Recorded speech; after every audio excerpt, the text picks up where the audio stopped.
నమస్కారం. నేను మీ అడ్వకేట్ కోటంరాజు వెంకటేష్ శర్మ. ఈ వారం అమెరికాలో వచ్చిన ముఖ్య తీర్పులు, వాటి ప్రభావం ఎన్ఆర్ఐల మీద ఎట్లా ఉంటుంది, అవన్నీ కూడా చర్చిస్తున్నాను. ముఖ్యంగా ఎన్ఆర్ఐలకు శుభవార్త ఏంటంటే 4 తీర్పులు వాళ్ళకి అనుకూలంగా వచ్చినాయి. ఒకే ఒక తీర్పు వాళ్ళకి వ్యతిరేకంగా వచ్చింది. ఆ 4 తీర్పులు ఏంటి? ఈ ఒక తీర్పు ఏంటి? ఇవన్నీ కూడా వివరంగా చెప్తాను. దానికి ముందు భారతదేశంలో కూడా కొన్ని తీర్పులు వచ్చినాయి. వాటి గురించి కూడా చెప్తాను.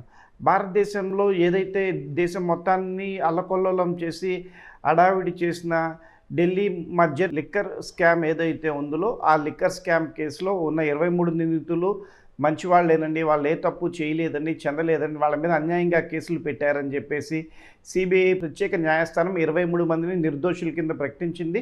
అభియోగాలు ఉన్నాయే తప్ప ఆధారాలు లేవని చెప్పి సిబిఐ కోర్టు పేర్కొంది. ఇదైతే కనుక పెద్ద ఊరటనిచ్చింది. అరవింద్ కేజ్రీవాల్ గారు అయితే మీడియా ముందు ఏడ్చారు, చెందారు. ఇది చాలామంది దేశ రాజకీయాన్ని కూడా మార్చింది.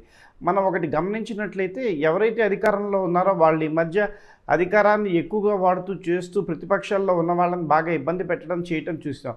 ఈ కేసులో కూడా ఢిల్లీ మద్యం లిక్కర్ కుంభకోణం కేసులో కూడా రాష్ట్రానికి ఉన్న పోలీసు అధికారాలను కూడా కేంద్రం చేయటం జరిగినాయి. నేను దేన్ని తప్పట్టట్లే, కానీ ప్రజాస్వామ్యంలో ఎవరి స్థానం వాళ్ళకు ఉండాలి, ఎవరి పవర్ వాళ్ళు యూజ్ చేసుకునేటట్టుగా ఉండాలి. ఇది సిబిఐ చేసిన ఈ కేసుని అతిగా అందరినీ జైల్లో పెట్టారనుకుంటున్నారు జనాలందరూ కూడా. ఇప్పుడు మనం గమనించవలసింది ఏంటంటే 23 మంది కూడా సామాన్యులు కాదు, అందరూ కూడా 100 కోట్లకు పడిన వాళ్ళు, లేకపోతే పేరున్న రాజకీయ నేతలు. మరి వీళ్ళల్లో ఎవరైనా వాళ్ళని అన్యాయంగా అరెస్ట్ చేసిన సిబిఐ మీద కేసు వేయగలరా? వాళ్ళు లబ్ధి పొందగలరా? ఆ ధైర్యం వీళ్ళకుందా? సామాన్యులు చేయలేంది వీళ్ళు చేస్తారా? అది కూడా ఇందులో చర్చిద్దాం మనం. ఇప్పుడు యుఎస్ కోర్టుతో పాటు ముందు అమెరికా కోర్టు గురించి మాట్లాడాము, దేశ కోర్టుల గురించి మాట్లాడాము. అట్లాగే ఆంధ్రప్రదేశ్ రాష్ట్రానికి వస్తే అటు రేవంత్ రెడ్డి గారి ప్రభుత్వం కానీ, ఇటు చంద్రబాబు నాయుడు గారి ప్రభుత్వం కానీ, ఇటు జగన్ గారి ప్రభుత్వం కానీ, అటు కేసీఆర్ ప్రభుత్వం కానీ, ఎవరు అధికారంలో ఉన్నప్పుడు వాళ్ళు అధికారంలో లేని వాళ్ళ మీద, ప్రతిపక్షాల మీద కేసులు పెట్టుకున్నారు, చేశారు. ఒక్క మాటలో చెప్పాలంటే అటు అమెరికాలో కానీ, దేశ రాజకీయాలు ఢిల్లీలో కానివ్వండి, ఆంధ్ర రాజకీయాలు, తెలుగు రాజకీయాల్లో కానీ లాయర్లందరికీ కూడా స్వర్ణయుగం కింద చెప్పుకోవచ్చు. అప్పుడెప్పుడో మనం చదువుల్లో చదువుకున్నాం గుప్త యుగము, స్వర్ణయుగము అని. అది కానీ ఇప్పుడు జరిగే రాజకీయాల్లో లాయర్లందరూ బాగుపడుతున్నారు. ఆ 23 మంది తరఫున హాజరైన లాయర్లు ఎన్ని వందల కోట్లు, వేల కోట్లు తీసుకున్నారో అది వాళ్ళకి తెలుసు, అందరికీ తెలుసు. ఇక్కడ కూడా అంతే, ప్రతి కేసులో కూడా చాలా కోట్లలో డబ్బులు ఇచ్చి మెయింటైన్ చేస్తున్నారు. ఎందుకంటే అందరు సీనియర్ లాయర్ దగ్గరికి వెళ్తున్నారు. ఎవరు చెప్పినా ఒకటే లా, కాకపోతే వాళ్ళల్లో ఉన్న భయం వాళ్ళతో ఎక్కువ ఖర్చు పెట్టించి పెద్ద లాయర్లను తీసుకొస్తుంది, చేస్తుంది. ఇప్పుడు యుఎస్ కోర్టు ఏం తీర్పులు ఇచ్చిందో దాని జోలికి వెళ్దాం. యుఎస్ కోర్టు వచ్చేటప్పటికి థర్డ్ పార్టీ డిపోర్టేషన్స్ చేస్తున్నారు, అంటే థర్డ్ కంట్రీ డిపోర్టేషన్స్ చేస్తున్నారు. అమెరికా నుంచి ఇప్పుడు సుమారుగా ఆఫ్ఘనిస్తాన్ నుంచో, ఇండియా నుంచో, పాకిస్తాన్ నుంచో ఒక వ్యక్తి వచ్చాడు, ఇల్లీగల్గా వచ్చాడు. అతన్ని ఇప్పుడు డిపోర్ట్ చేయాలి. అమెరికా వాళ్ళు ఏం చేస్తున్నారంటే ఇండియాకో, ఆఫ్ఘనిస్తాన్కో, పాకిస్తాన్కో పంపించట్లేదు. ఆ వచ్చిన వ్యక్తిని తీసుకెళ్ళి ఏ ఆఫ్రికన్ కంట్రీస్లోనో అతనికి అక్కడ ఎవరు పరిచయం లేని వాళ్ళు, ఎవరితో కనీసం లాయర్తో మాట్లాడనివ్వలేని దేశము, ఆ దేశము వీళ్ళని బానిసలుగా చూసే విధంగా తయారు చేసేటటువంటి దేశాలకి వీళ్ళని డిపోర్ట్ చెందుతున్నారు. దీన్ని యుఎస్ కోర్టులు తప్పుపట్టినాయి.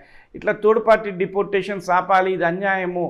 అట్లా చేసేటప్పుడు అతనికి ప్రియర్ నోటీస్ ఇవ్వాలి, అతను లాయర్ని పెట్టుకొని కోర్టులో వాదించే అధికారం ఇవ్వాలి. అతనికి ఎటువంటి సమాచారం లేకుండా రాత్రికి రాత్రే ఇట్లా మీరు చేయటం చట్టవిరుద్ధం, రాజ్యాంగ విరుద్ధం అని చెప్పింది. ఇది మొదటి కేసు. రెండో కేసు వచ్చేటప్పటికి యుఎస్లో జాహిద్ ఖురేషీ జడ్జి గారు చాలా సీరియస్ అయ్యారు. ఒక వ్యక్తిని అక్రమ నిర్బంధంలో ఉంచారు, అతను రిలీజ్ చేయమని చెప్పారు. కోర్టులు చెప్పినా సరే ఇప్పటికి 72 సార్లు ఇట్లానే ఐస్ వైలేషన్స్ చేసిందని, ఇట్లాంటి అక్రమ నిర్బంధాలు జరుగుతున్నాయని కోర్టు అభిప్రాయపడింది. కోర్టు ఘాటు హెచ్చరిక చేశారు. జస్టిస్ జాహిద్ ఖురేషీ గారు కూడా గట్టిగా చెప్పారు. ఇట్లా అయితే కనుక ఇంకా కంటెంప్ట్ ఆఫ్ కోర్టులకు వెళ్లాల్సిన పరిస్థితి వస్తుంది. రాజ్యాంగం ప్రజల చేత ఎన్నుకోబడిన రాజ్యాంగం, ప్రజల చేత ఎన్నుకోబడిన నాయకులు, కానీ అదే రాజ్యాంగాన్ని తొంగలో తొక్కి ఇట్లా అక్రమ అరెస్టులు చేయటం ఎంతవరకు సబబో మీరు కామెంట్ రూపంలో చెప్పండి. మూడవది వచ్చేటప్పటికి మసాచ్యూట్స్లో ఐస్ వాళ్ళు అన్యాయంగా ప్రొఫైలింగ్ చేయటము, చెందటము, రోడ్ల మీద వెళ్ళే కార్లను ఆపటము, ఏ కారణం లేకుండా అరెస్ట్ చేయటం, ఇవన్నీ చేస్తున్నారు. అది చట్టవిరుద్ధమని, రాజ్యాంగ విరుద్ధమని కేవలం మీ అనుమానంతో అట్లా రోడ్ల మీద ఆపి అందరిని అరెస్ట్ చేయకూడదని చెప్పి కోర్టు అయితే స్పష్టంగా చెప్పింది. మీ అరెస్టు ప్రతిదానికి ఒక కారణం ఉండాలి. ఎట్లా పడితే అట్లా అరెస్టులు చేయడానికి చట్టం అనుమతించదు. ఆ అరెస్ట్ చేసే అతని మీద మీకు ఉన్న బేసిక్ అనుమానం ఏంటో చెప్పాలి. అట్లా చేయకుండా రోడ్డు మీద వెళ్ళే కార్లను ఆపేసి రోడ్ల మీద అరెస్ట్ చేసేసి ఐస్ డిపోర్టేషన్కి చేయటం చెందటం కరెక్ట్ కాదు అని చెప్పి ఆ కోర్టు పేర్కొంది, మసాచ్యూట్స్లో ఉన్న కోర్టు. 4వది వచ్చేటప్పటికి టెన్నీసీ రాష్ట్రంలో ఒక చట్టం తీసుకొచ్చారు. ఎవరైతే రాష్ట్ర అధికారులు ఉన్నారో వాళ్ళందరూ డిపోర్టేషన్కి సహకరించాలని, అక్రమంగా ఎవరైతే నివసిస్తున్నారో వాళ్ళందరినీ డిపోర్ట్ చేయాలని చెప్తూ టెన్నీసీ రాష్ట్రం ఒక చట్టాన్ని తీసుకొచ్చింది.